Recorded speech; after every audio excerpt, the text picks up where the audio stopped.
বন্ধুরা কেমন আছেন? অনেক দিন ভিডিও দেওয়া হয়নি, তাই আজকে তোমাদের কাছে নতুন একটা গ্রাম বাংলার বিখ্যাত আরশে পিঠে।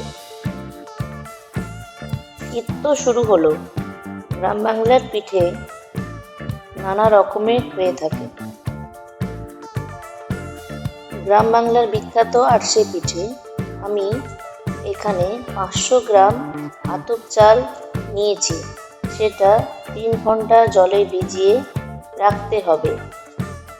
তারপর একটা স্ট্রেনারে দিয়ে চালগুলোকে ছেঁকে ভালো করে জল ঝরিয়ে নিতে হবে। মিক্সার গ্রাইন্ডারে দিয়ে চালগুলো গুঁড়ো করে চালুনি দিয়ে চেলে নিতে হবে। মনে রাখবেন, চালগুলো মিহি গুঁড়ো লাগবে কিন্তু।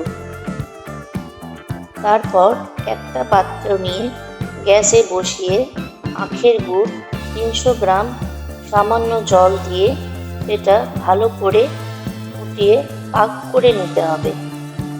আপনাদেরকে চেক করে নিতে হবে পাকটা হয়েছে কিনা।